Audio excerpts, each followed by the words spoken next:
ಇಂದೇ ಡೌನ್ಲೋಡ್ ಮಾಡಿ ಮತ್ತು ನಿಮ್ಮ ನೆಚ್ಚಿನ ಶೋಗಳನ್ನು ಆನಂದಿಸಿ.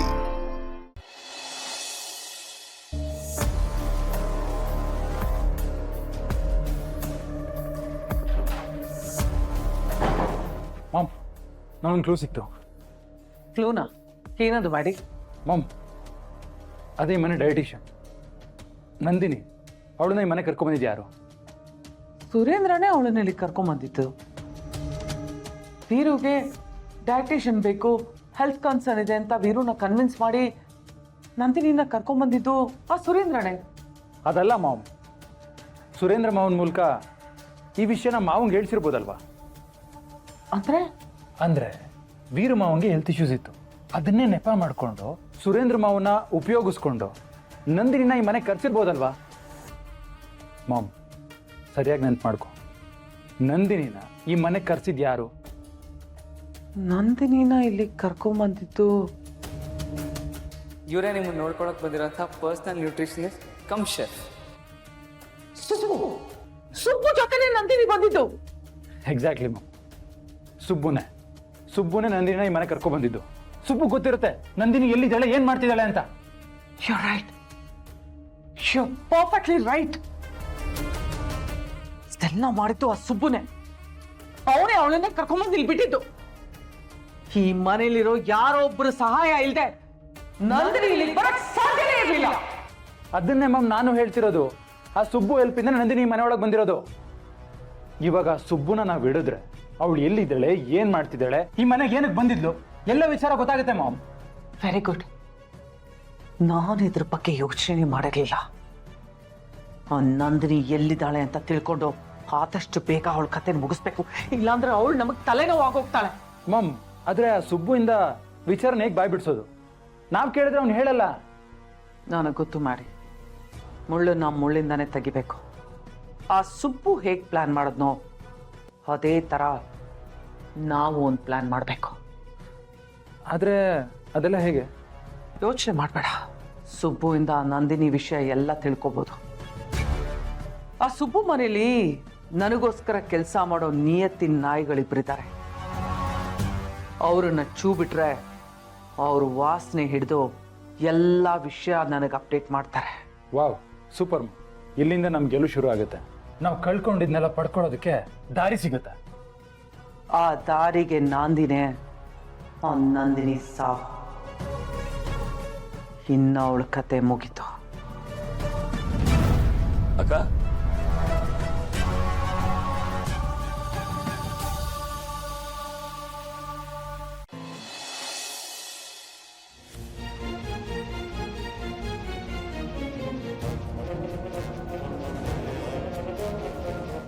ಸುರೇಂದ್ರ, ನೀನ್ ಯಾವಾಗ ಬಂದೆ? ಈಗಷ್ಟೇ ಬಂದೆ ಅಕ್ಕ. ಏನೋ ಅಮ್ಮ ಮಗ ಇಬ್ರು ತುಂಬ ಸೀರಿಯಸ್ ಆಗಿ ಮಾತಾಡ್ತಿದ್ರಿ. ನಾವು ಬಂದಿದ್ದು ತೊಂದರೆ ಆಯ್ತಾ? ಛೇ, ಯಾವ ತೊಂದರೆನೂ ಇಲ್ಲ. ನಾವು ಸುಮ್ಮನೆ ಹಾಗೆ ಕ್ಯಾಶುವಲ್ ಆಗಿ ಮಾತಾಡ್ತಿದ್ವಿ ಅಷ್ಟೇ. ಇಬ್ರು ಕೊಲೆಗಾರರು ತುಂಬಾ ಸೀರಿಯಸ್ ಆಗಿ ಏನಾರು ಮಾತಾಡ್ತಿದ್ದಾರೆ ಅಂದ್ರೆ ಮತ್ತೊಂದು ಕೊಲೆ ಬಗ್ಗೆನೇ ಆಗಿರುತ್ತಲ್ವಾ? ವಂದನ, ಏನ್ ಮಾತಾಡ್ತಿದ್ಯಾ? ನಾವು ಕೊಲೆಗಾರ? ಅಯ್ಯೋ, ಕೋಪ ಮಾಡ್ಕೋಬೇಡಿ, ನಾನು ಸುಮ್ಮನೆ ಕ್ಯಾಶುವಲ್ ಆಗಿ ಹೇಳ್ದೆ. ಅಕ್ಕ, ಕೆಲವು ಮಾತುಗಳನ್ನ ನೇರವಾಗಿ ಹೇಳಕ್ಕಾಗ್ದಿದ್ರು ನೀನೇ ಅರ್ಥ ಮಾಡ್ಕೊಳ್ಳೋದು ಒಳ್ಳೇದು ಅನ್ಸುತ್ತೆ. ಈಗಾಗಲೇ ಅಣ್ಣನ ದೃಷ್ಟಿಲಿ ನಿನ್ನ ಪರಿಸ್ಥಿತಿ ಹೇಗಾಗಿದೆ ಅಂತ ನೀನೇ ಯೋಚನೆ ಮಾಡು. ನೋಡಿ, ಬಾವ ಈ ಮನೆ ದೇವ್ರು. ಅಪ್ಪಿ ತಪ್ಪಿನೂ ಅವ್ರ ಮನಸ್ಸಿಗೆ ನೋವಾಗೋ ಕೆಲಸ ಮಾಡಬೇಡಿ. ಏನೋ ವಿಷಯಕ್ಕೆ ಅವ್ರು ಹೇಳಿದ್ರು ಇವ್ರು ಹೇಳಿದ್ರು ಅಂತ ಮತ್ತೆ ಪಿತೂರಿ ಮಾಡಿ ಬಾವನ ವಿರುದ್ಧ ಮತ್ತೆ ಏನಾದರೂ ಕೆಲಸಗಳನ್ನ ಮಾಡಿದ್ರೆ ನಾವು ಸುಮ್ಮನೆ ಇರಲ್ಲ. ವಂದನ, ಅಕ್ಕ, ಇವಳು ಹೇಳೋದ್ರಲ್ಲಿ ತಪ್ಪೇನಿದೆ? ಅವನು ಯಾವನೋ MP ಮಾತನ್ನ ಕೇಳಿ ನೀನು ಅಣ್ಣನ ವಿರುದ್ಧವಾಗಿ ನಡ್ಕೊಂಡು ಅವನಿಗೆ ಅನ್ಯಾಯ ಮಾಡಿದೆ. ಹಾಗಾದ್ರೆ ನಿನಗೆ ಅಣ್ಣನ ಮೇಲೆ ಪ್ರೀತಿ ಇದ್ದಿದ್ದು ಇಷ್ಟೇನಾ? ನಾಳೆ ದಿನ ಇನ್ಯಾರೋ ಬಂದು ಅಣ್ಣನ ಬಗ್ಗೆ ಇನ್ನೇನೋ ಹೇಳ್ತಾರೆ. ಆಗ ಅವನ ಮಾತನ್ನ ಕೇಳಿ ನೀನು ಅಣ್ಣಂಗೆ ಅನ್ಯಾಯ ಮಾಡ್ತೀಯಾ? ಅಯ್ಯಯ್ಯೋ ಖಂಡಿತ ಹಾಗೆಲ್ಲ ಏನೂ ಆಗಲ್ಲ ಮಾವ. ನಿಮಗೆ ಮಾವನ ಮೇಲೆ ಎಷ್ಟು ಪ್ರೀತಿ ಗೌರವ ಇದೆಯೋ ನಮಗೂ ಅಷ್ಟೇ ಗೌರವ ಇದೆ. MP ಎದುರಿಸ್ತಾ ಅಂತ ಅಮ್ಮಂಗೆ ಏನು ಮಾಡಬೇಕು ಅಂತ ತೋಚದಲ್ಲೇ ಆ ರೀತಿ ತಪ್ಪು ಮಾಡ್ಬಿಟ್ಲು. ಒಂದೊಂದ್ಸಲ ದೇವರೇ ತಪ್ಪು ಮಾಡ್ತಾನಲ್ವಾ? ಅದೇ ಥರ ಮಾವ ಅಮ್ಮನ್ನ ದೇವರು ಅಂತ ಅನ್ಕೊಂಡಿದ್ರು. ಆದರೆ ವಿಧಿ ಅಮ್ಮನ ಕೈಲಿ ತಪ್ಪು ಮಾಡಿಸ್ಬಿಡ್ತು.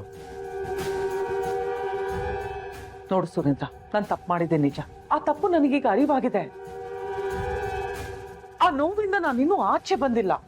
ಅಂಥದ್ರಲ್ಲಿ ನೀವು ಬಂದು ಮತ್ತೆ ನಮ್ಮ ಮೇಲೆ ಅನುಮಾನ ಪಟ್ರೆ ಹೇಗೆ?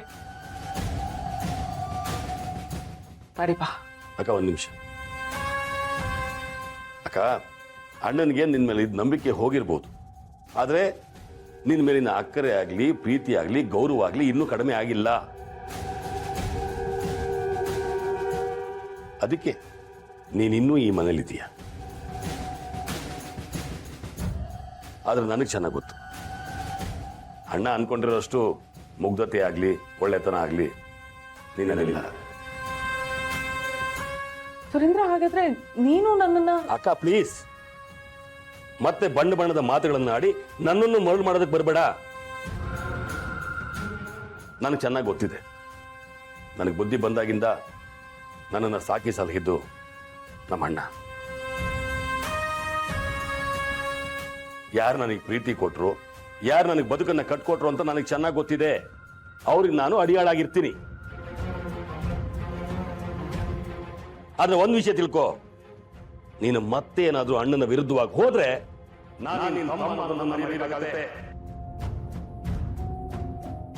ಅಣ್ಣನಿಗೋಸ್ಕರ ಈ ಸುರೇಂದ್ರ ಜೈಲಿಗೆ ಹೋಗೋದಕ್ಕೂ ಸಿದ್ಧ. ಇದು ನನ್ನ ನೆನಪಲ್ಲಿ ಇಟ್ಕೊ ನೀನು.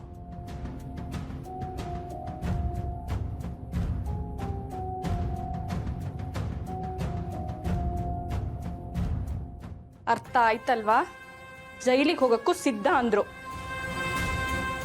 ನಿನ್ ಜೀವನದ ಬಗ್ಗೆ ಸ್ವಲ್ಪ ಎಚ್ಚರಿಕೆ ಇರಲಿ.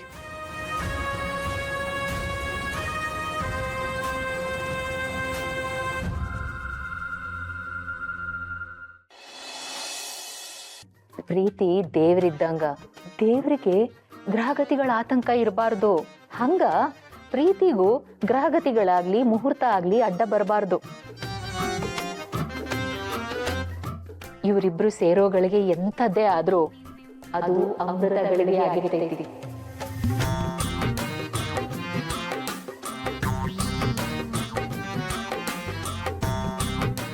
ಕಲ್ಮಶ ಇಲ್ದೇ ಇರೋ ಮನ್ಸಿಂದ 2 ಹಾರೋ ಹಕ್ಕಿಗಳು ಸೇರ್ತಾವ ಅಂದ್ರ ಅದನ್ನ ಮುಹೂರ್ತ ಅನ್ನೋ ಬಂಧನದಲ್ಲಿ ಯಾಕೆ ಇಡ್ತೀರ್ರಿ?